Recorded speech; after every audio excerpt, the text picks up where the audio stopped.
Well, James, I have been looking into the Reclaim Party. That's the party led... Can I stop you there?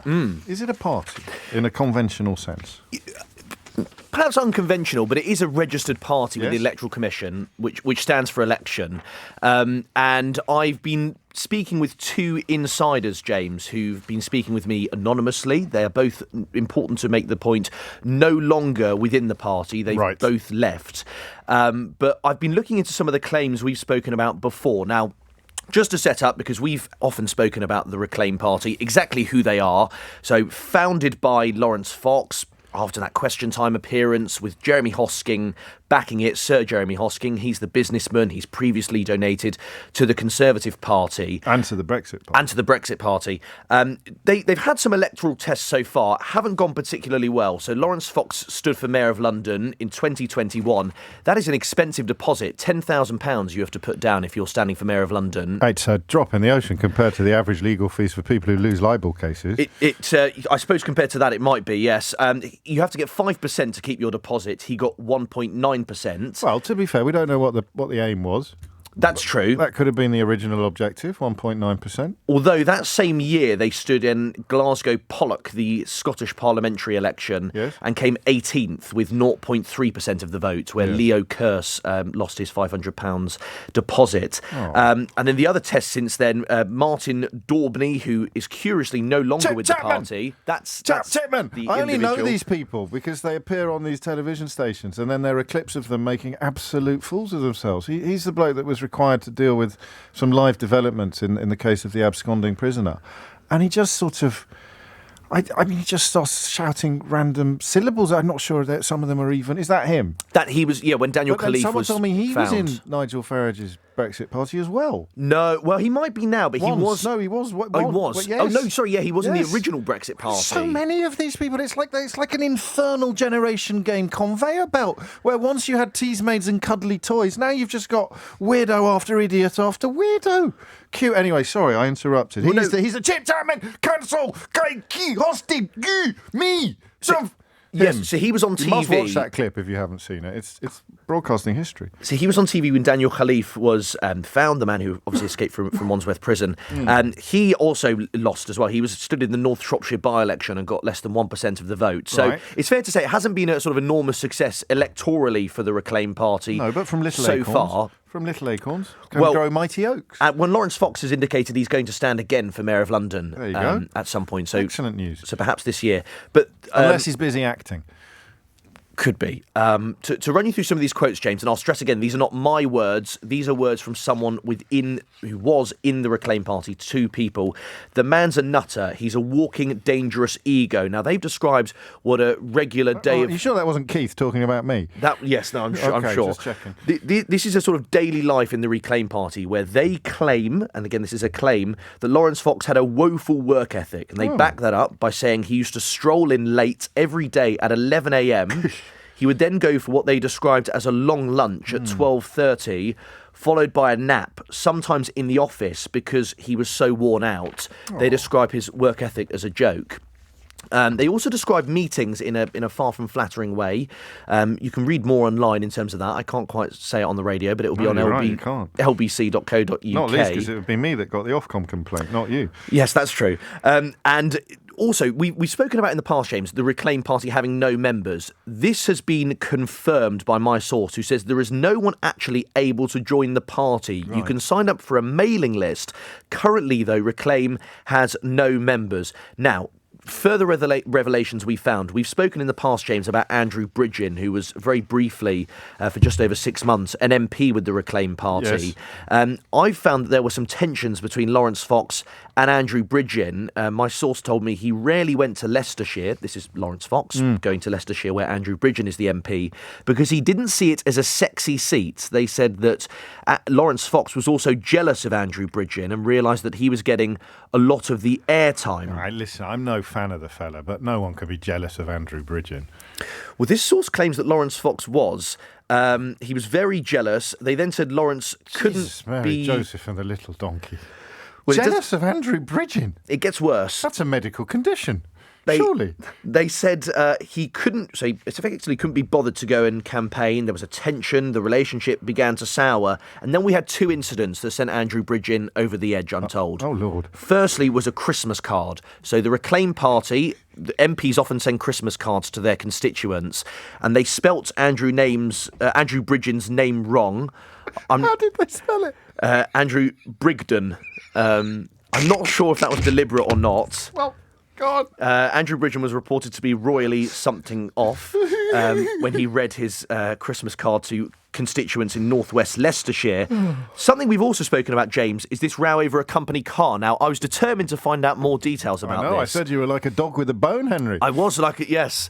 Better than my exclusive yesterday with regards to Richard Walker's pen that you Please share that with the referenced listeners. on Twitter. Well, I found out that Richard Walker, who defected from the Conservatives to Labour, lost his Parker pen at the Labour Business Conference. We are supposed to hardly It's like Woodward and Bernstein. Pulitzer-winning journalism.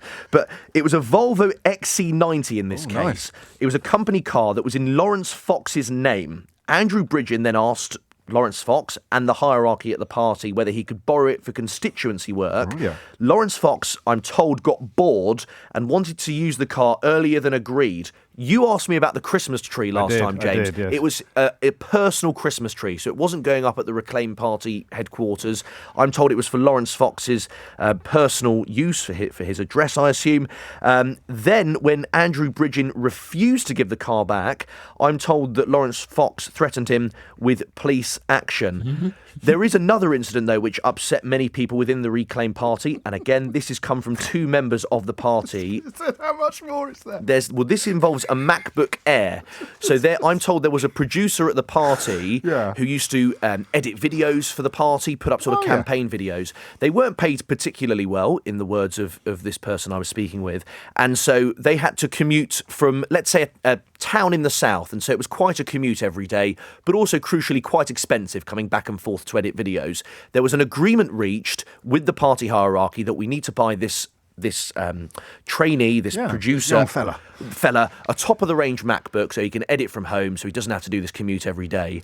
I'm then told that MacBook was left on a desk at the Reclaim Party headquarters. Laurence Fox got wind of that, came in, asked who it was for. They explained it's for this man who's putting up all of your videos. Laurence Fox then took the MacBook and said, I'm afraid I don't have a MacBook. I'm taking that. It's mine, thank you. I fancy having that, were the exact words that he's reported to have said.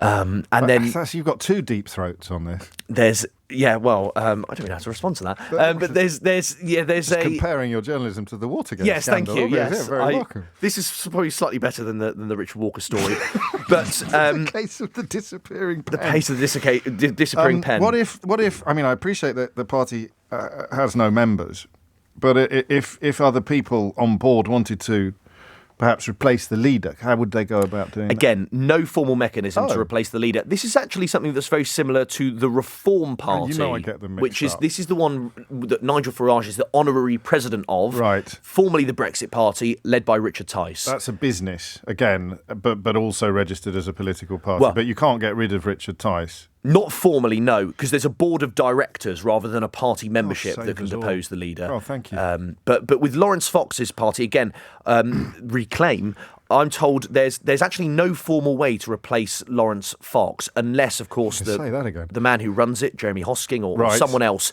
were to dispose of the party or were to, Get bored of well, I think Marina Hyde in The Guardian put it best, as to get bored of bankrolling one expletives breakdown. But who knows what? Do we know what motivates Jeremy Hosking? Did either of your deep throats give you an insight into why anybody would want to be financially responsible for one of the biggest skip fires in the history of British politics? Well, they did. They said, and the sort of analogy that they put to me is that Jeremy Hosking very much saw Laurence Fox as a sort of naughty schoolboy, a naughty schoolchild, and liked that he was upsetting the apple cart, liked that he was saying the unsayable, and suggested that despite the apparent lack of electoral success, he was making enough noise to make that sort of worthwhile. Okay. And that is where we are, really. So with no reason to expect that Jeremy Hosking, I'd give you Marina Hyde's brilliant description. Who is this backroom man lavishly funding one bleep's extended breakdown as part of a campaign to buy his way to political and cultural influence at the same time as bleating publicly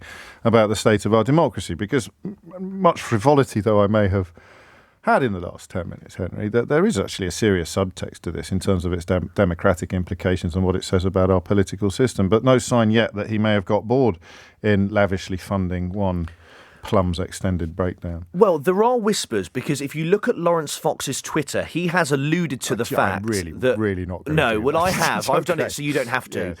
He's alluded to the fact that other parties, other similar parties, by which I assume he might mean the SDP, UKIP, Reform, I won't go through the whole list, but the other similar parties... The Judean People's Front, the People's Front of Judea. ...have been approaching Jeremy Hosking about funding, or approaching reclaimed donors, which you could fairly assume meant Jeremy Hosking. So there's a suggestion that other parties are reaching out to Mr. Hosking. However, as it stands, Laurence Fox still planning to run for Mayor of London. If you look at his Twitter, certainly weighing it up.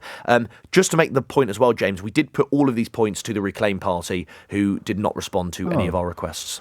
I'm struck by the libel case last week, which you haven't touched on, but which he lost in quite spectacular fashion, and that it was claimed there that his acting career was over. I think he claimed that as part of his case.